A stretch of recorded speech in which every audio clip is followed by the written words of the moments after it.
My name is Emma, I'm 22, and on my birthday, my own father sold my laptop to buy my sister a new phone, then demanded I pay her college tuition. Before I tell you how they reacted when they found what I left on the kitchen table, let me know where you're watching from in the comments. To understand why I did what I did, you need to understand my family. In our house, there were 2 daughters, but only one golden child. And it wasn't me. My younger sister, Olivia, could do no wrong. She was the sun, and I was the planet that was just expected to orbit her, quietly, without complaint. It wasn't one big thing, it was 1,000 little cuts over 22 years. For my 16th birthday, I got a stern lecture about the rising cost of car insurance. For hers, 6 months later, she got the keys to a brand new sedan parked in the driveway with a big red bow on it. When I worked 2 part-time jobs all through community college to save up $1,200 for a powerful laptop for my design classes, my parents said I was being fiscally responsible. When Olivia wanted the latest iPhone, they just bought it for her. I was the workhorse, she was the princess.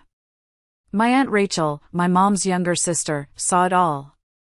On my 18th birthday, she slipped me a beautiful, leather-bound journal. "Your grandpa was an accountant," she whispered, giving me a hug. "He always said to keep your own ledger. No one can argue with the math, Emma." I didn't know then how literally that advice would save my life. I started writing things down. Not just feelings, but numbers. The $50 here and there I loaned my dad that never came back.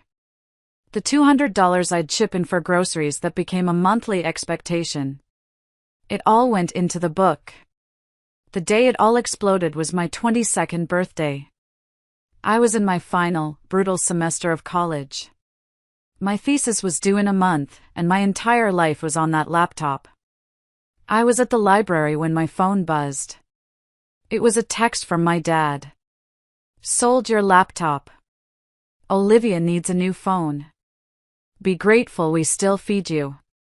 I read it once. Then twice. It felt like a punch to the gut, stealing all the air from my lungs. My hands started to shake. Before I could even process the rage, a second text came through. "Also, you'll pay her tuition, $6,000 by Friday." Something inside me, something that had been bent and bruised for years, didn't just break. It turned to steel. I typed back 2 words. "No chance." His reply was instant. "Then get out. You're cut off." And just like that, it was over. I didn't cry. I didn't scream. For the first time, there was no emotional chaos inside me. There was only a cold, sharp clarity. It was the kind of clarity that comes when you've been pushed past your breaking point and realize there's nothing left to lose. I drove home. I walked past Olivia's room, she was giggling, unboxing her shiny new phone, completely oblivious. I went to my own room and pulled out a single duffel bag. I packed my essentials, toiletries, a few changes of clothes, my passport, and my backup hard drive. Then I went to my closet, reached into the back, and pulled out a thick, brown accordion folder. Inside was every receipt, every bank statement with highlighted transfers, every IOU I ever made them sign as a joke. Years of meticulous records, all thanks to Aunt Rachel's advice. My grandfather's ledger. I walked down to the kitchen and placed the folder squarely in the middle of the table. On the front, I had written in clean, black marker, for Mom, Dad, and Olivia. Then I walked out the back door, closed it softly behind me, and never looked back. My first call was to Aunt Rachel. Her voice was a balm on a wound I didn't even know was still bleeding. "You come here. Right now," she said, no questions asked. When I got to her small, cozy apartment, she just held me for a long time. Then, sitting on her couch, with a cup of hot tea in my trembling hands, I pulled out my spare laptop. I opened a pre-written email, the one I had saved in my drafts for a day I hoped would never come. It was addressed to my grandmother, Eleanor. My dad's mother. The formidable, no-nonsense matriarch of our family. I attached a single, large PDF file, a scanned copy of every single page in that brown folder. My finger hovered over the send button. This was it. This was the point of no return. I closed my eyes, took a deep breath, and clicked. The quiet little swoosh sound of the email leaving my outbox felt like a cannon blast. The next morning, my aunt's phone rang. It was my mother, hysterical. I didn't need to hear the words to know what was happening. I could picture it perfectly. Olivia, probably coming down for breakfast, would have been the first to see the folder. She'd open it out of curiosity. She'd see the bank statements showing thousands of dollars transferred from my savings account, labeled Olivia's expenses. She'd see the receipts for her car repairs, her shopping sprees, all paid for from my paychecks. But the final blow, the secondary twist I had placed at the very back, was a document about her own trust fund. The one our grandfather had set up for both of us. It would show that after they had drained my college fund of $24,000, they had started chipping away at hers. The look of betrayal on her face must have been devastating. The realization that she wasn't just the golden child, she was a pawn, just like me, used to keep us from ever comparing notes. I could imagine my dad, his face turning from red to white as he realized this wasn't just an angry note. This was a prosecution. The hook from my story was his panicked calls. He was likely calling every relative, trying to spin the story, trying to paint me as the ungrateful, unstable daughter. But then, in the middle of their chaos, I did something they never expected. I went back. Aunt Rachel drove me. I walked right up to the front door and used my old key. I stepped inside. The three of them were in the living room, frozen in a tableau of panic and accusation. My old phone, which I'd left on the counter, was buzzing incessantly with calls from my dad's number. He was calling me from his own pocket. He saw me and his face contorted with a mix of fury and relief. "Emma! Thank God, you came to your senses. Now stop this nonsense." I held up a hand. "I forgot something," I said, my voice even. I walked past them, picked up my phone from the counter, and turned it off. Then I looked my father dead in the eye. "The numbers don't lie, Dad." And right on cue, as if summoned by the words themselves, the doorbell rang. I was the one who opened it.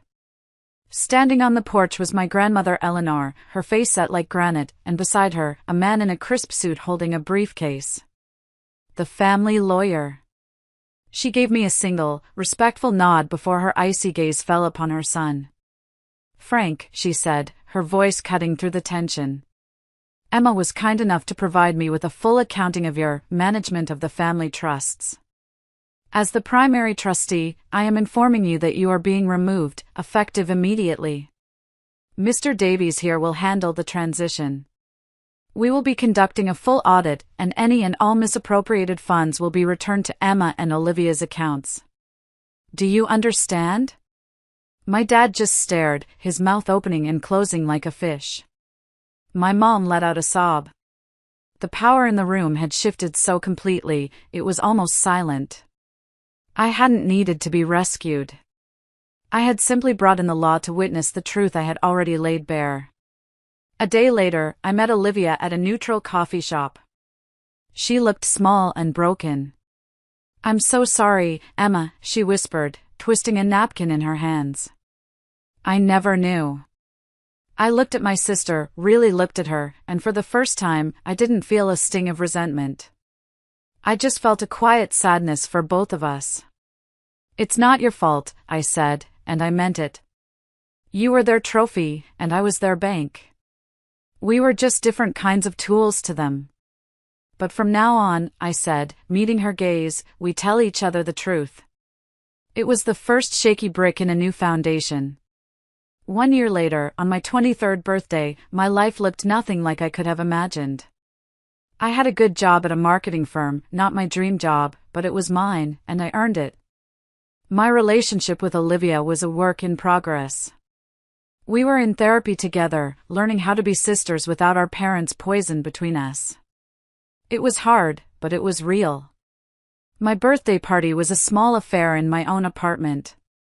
It was modest, but every single thing in it, I had paid for myself. At the end of the night, my grandmother handed me a thick envelope. Inside wasn't money, but a deed.